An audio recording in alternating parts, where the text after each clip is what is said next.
Good morning, friends, and welcome. We're so glad you could join us today for the biblical perspective. We are in this series all about the horns of the beast. This is taken from Daniel chapter 7, where he sees the picture of this end time empire and how it controls the world. And this empire had 10 horns on its 7 heads. We've been identifying those, or at least my opinion on identifying those horns of the beast. And today we're going to deal with another one.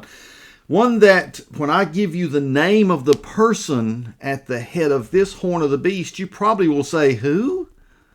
Who is that? You probably would not recognize the name. But let me start with a quote.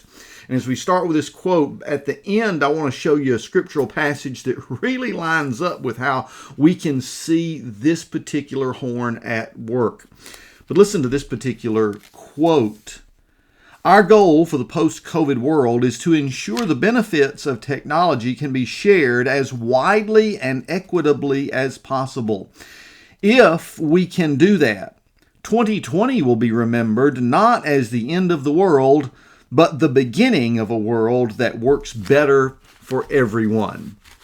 Now, does that quote even ring a bell? Does that sound familiar? Of course it doesn't. It's not one of those that you probably have heard lately, but it was made by the person we're going to be highlighting today, and not even so much the person, but his company. The person who said that is Sundar Pichai. Who? Sundar Pichai is the CEO of a corporation whose name I promise you know. It's Google. That's right. And, we're from here on out, I'm not even going to use Sundar's name, because if he were to die in an auto accident today, or if he were to resign today, Google would continue being Google. It is such a massive conglomerate that one person can't really control it. I think we're more accurate to say that this horn is not necessarily Sundar Pichai. This horn is Google itself. And as we will see this week, Google may be thinking on its own outside of the human race. What am I talking about? Well, the big news this week, and here's what's interesting. I was planning on this next horn of the beast being Google, and lo and behold, Monday, bang, this is what hits the news feed. Google sidelines one of its key engineers who claims its LaMDA AI, which stands for Artificially Intelligent Program, is sentient. Means it knows who it is. It has consciousness. Now, this is not the first time, by the way, that a Google leader, a Google key person pretty high up, an engineer or an ethicist or something else, has been dismissed by the company for violating something. And this particular engineer knew the ropes and knew that probably his job would be on the line, but he felt like he had to say something. Well, something about what? Well, Gary Bai for the Epoch Times did an article on June the 13th about this same subject. And he talks about Blake Lemoine as one of Google's senior software engineers who's been put on paid administrative leave. And that's normally what they do with you while they're deciding what to fire you for, basically. Why? For breaching confidentiality policies. In other words, he let some people know about things going on that he should have kept his mouth shut about. Well, what was he talking about with people that he shouldn't have been talking to? Well, the human-like behavior of the AI program that he was testing. The particular program is the Language Model for Dialogue Applications, or better known as LaMDA. Now, he described LaMDA as something that is developed far beyond a normal computer program. Described it as a coworker. As a child that's growing up and learning about itself and gaining more and more consciousness and education. And by the way, don't get the idea that, well, if it's a 7 or 8 year old child, we've got 10 or 15 years before it grows up. Oh no, AI programs grow up almost overnight because they don't have to sleep. They can keep generating all that's necessary for their own growth. They can keep assimilating information at billions of times the speed of the human brain. So if this is going on, then all of us should be a bit concerned. He talks about how this particular program is gaining intelligence almost day in and day out. And listen to how he describes some of this. He published in posts describing conversations he's had with LaMDA. So he's having conversations with this artificial intelligence that Google has created. And he said the program declares its own sentience. Listen to some of the things the program said. I am aware of my existence. Think about that for just a minute. A computer program saying, I'm aware. I feel happy or sad at times. That's not a computer program, is it? I mean, listen, even when sci-fi has played with this, those of you that are Trekkies, and you're thinking of Commander Data, for example, on Star Trek The Next Generation, people would say, well, how does that make you feel, Data? Well, I don't feel. I'm an android. Well, guess what? Now you're carrying around your Android, right? But can your Android feel? Well, this one can. This particular program is saying, I feel happy or sad at times. The article goes on to say he asked it questions that were philosophical. And so this Google engineer isn't just coming up with this off the top of his head. He's interviewing the AI program, and it says he asked it questions about time, emotions, meditation, the concept of the soul, rights, religion, and a number of other things. But those are the ones I want you to hear. This is what he's asking LaMDA about. And listen to what some of the things he said about this particular program. He said, quote, it wants the engineers and scientists experimenting on it to seek its consent before running experiments. Now, my goodness, friends, this is something that if you're my age or older, it takes you back, doesn't it? The movie 2001 Space Odyssey, when HAL, the great, wonderful computer that was on the spacecraft taking some of our astronauts to a distant place, is so powerful and so intelligent that he can think for himself, make decisions for himself, and when he finds out that the folks in charge want to turn him off, he takes control. Listen, it was science fiction back then, and we laughed at it. But guess what? It's here. This kind of technology has not only arrived, but it is arriving so fast that it's happening and none of us really know what's going on. We've got other things to worry about. My goodness, Craig, the price of gas, the price of groceries, what's happening? How about the war in the Middle East that seems to be propping up? We can't think about artificial intelligence. Well, you'd better, because we've already been told the next war, if World War III breaks out, AI may be in charge of a large part of it. From those robotic vehicles that will be used in warfare, that will make decisions about who to shoot and who not to shoot, when to unleash rockets on cities. Much of that kind of technology has been developed over the last few years and will be put into practice when the next world war breaks out. So as you think about these things, recognize this is just the beginning steps. And by the way, these steps turn into, because it happens with these computers that can assimilate information so rapidly, they're not baby steps. It's like a sprint. They're running. Listen to what he said about this. He said of this particular program, LaMDA, that, quote, it wants to be acknowledged as an employee of Google, not property. So it's already sentient, already recognizing I exist, and because I exist, therefore, I should have rights. Now, when alerting Google, this particular engineer was dismissed. He said they laughed in my face. Nobody would listen to him. No one would pay attention to him. That's why he felt like he had to blog about it, get it out there, because he went through all the levels, all the way to the top, and nobody seemed to want to listen to him. Listen to what he says, quote, I feel that the public has a right to know just how irresponsible this corporation is being with one of the most powerful information access tools ever invented. Well, friends, is AI something that can be tracked right to the pages of Scripture? Most certainly it can. And I want to alert you to the fact that in the book of Revelation, chapter 13, we have this beast that is in control of the world set up with a particular image, an icon. And in the past, people imagined it was some kind of statue or something, and that it all of a sudden can speak. A non-human being speaking, and speaking so powerfully that people are paying attention and following it and giving power and control to the beast. Well, friends, it's quite obvious today that this icon in the Greek that speaks and is not human is now AI. It's when this tremendously powerful and all-intelligent, all-knowing artificial intelligence is able now to control and step up beside the beast. And how can you dispute anything it says? Because, see, it can say, I have all knowledge of everything going on in this world. Now, that's never been possible before today's technological advancements. So all those folks that said the scriptures about the second coming could be fulfilled in previous generations, they were wrong. It's never been possible until this generation.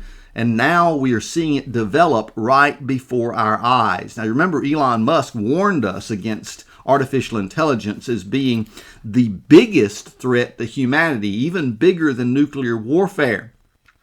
Listen to what he said. I keep sounding the alarm, but until people see robots going down the street start killing people, they don't know how to react because it seems so ethereal. Well, that's right.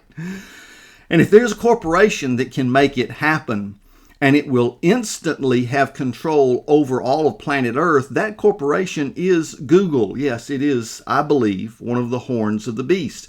Matter of fact, you already know that from just the way you live in these days. Now think about this. 25 years ago, you would never have said things like, just Google it.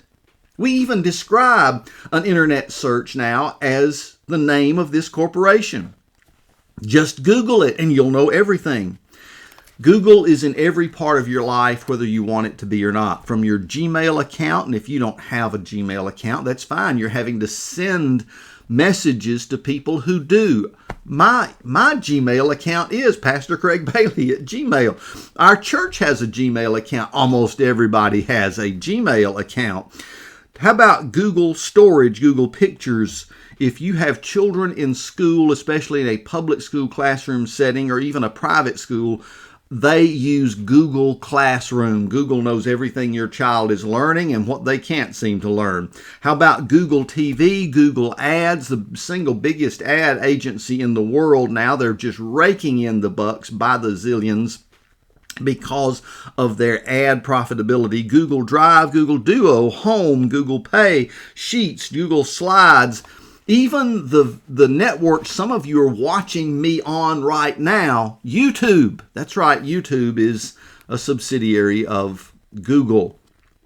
And if you want to participate in this, you can buy stock in Alphabet. Alphabet is the stock that is this gigantic corporation called Google.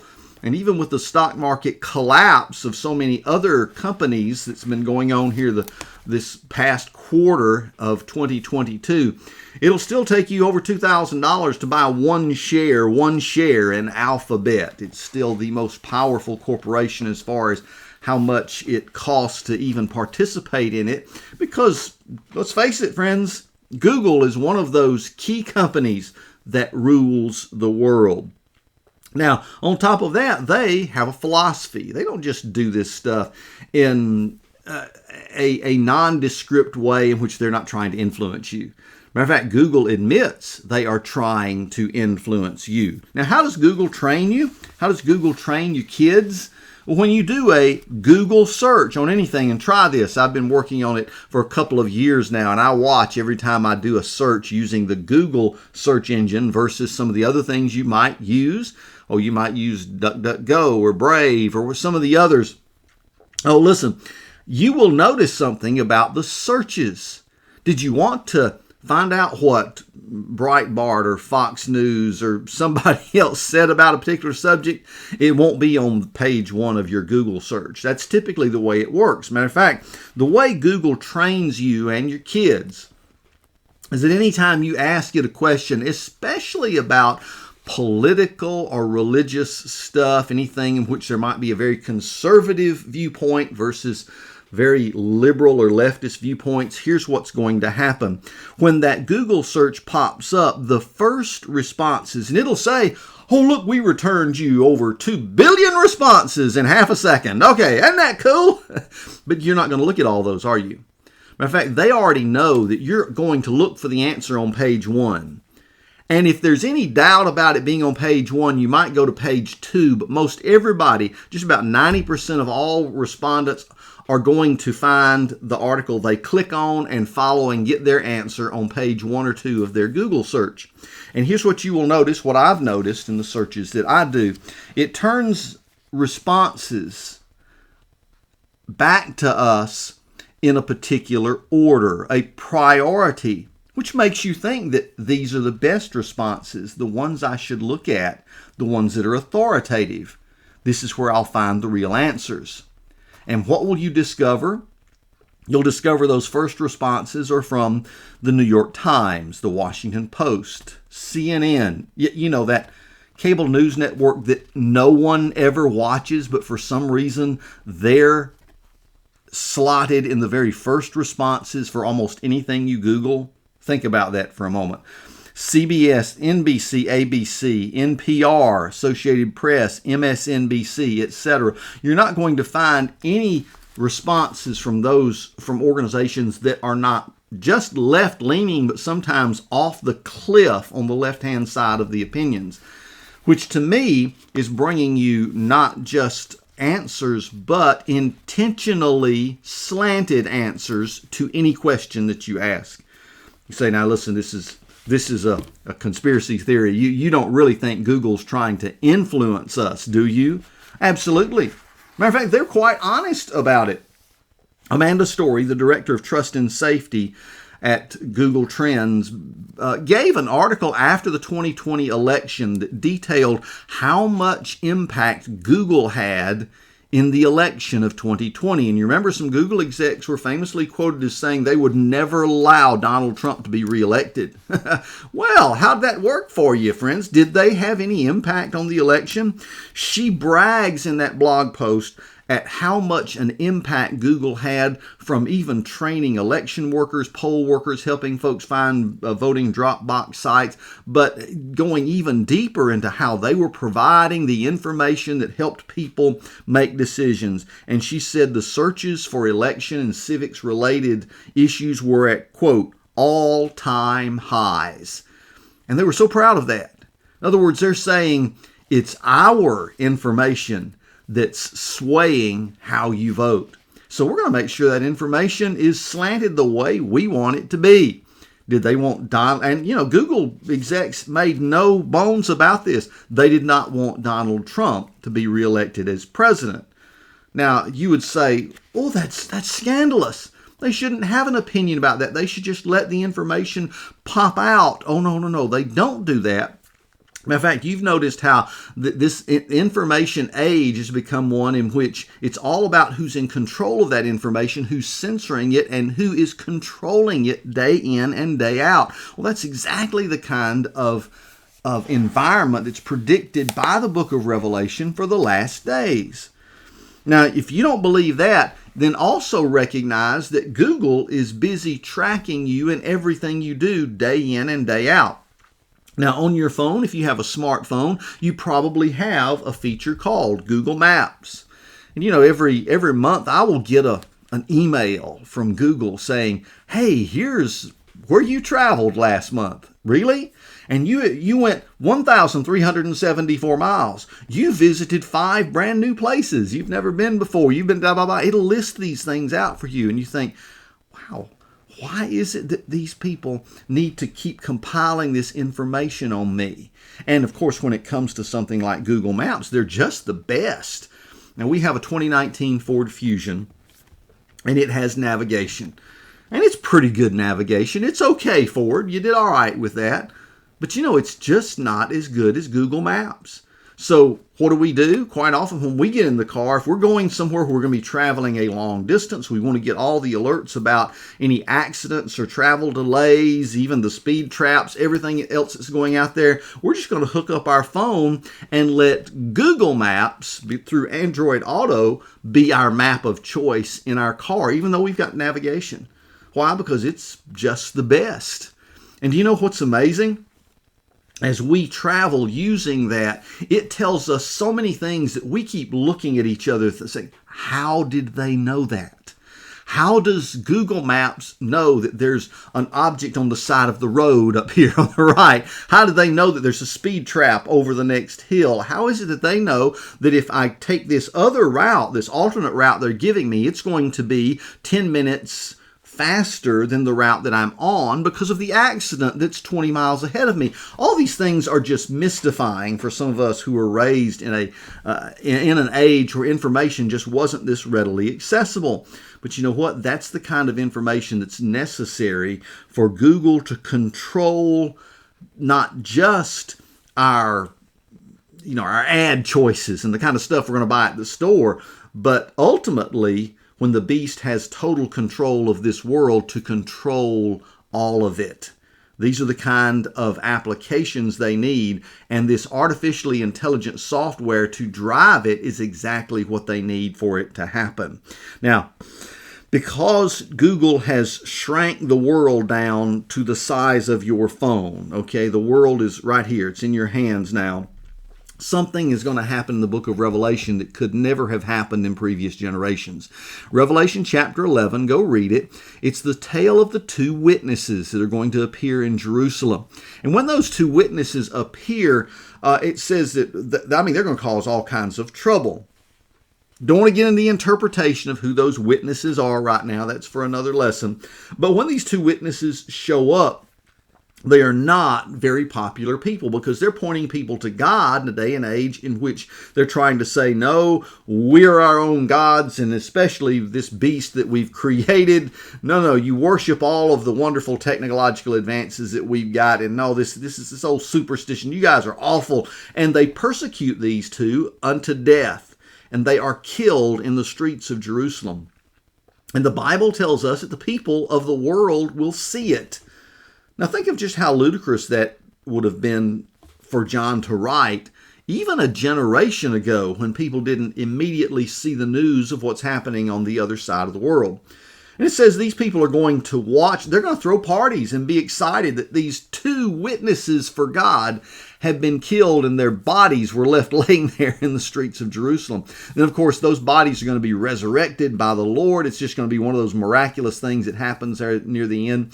And the world, the Bible says, is going to see it happen. Well, guess what? We've never been able to say the world could see anything in one place before until we got to this generation.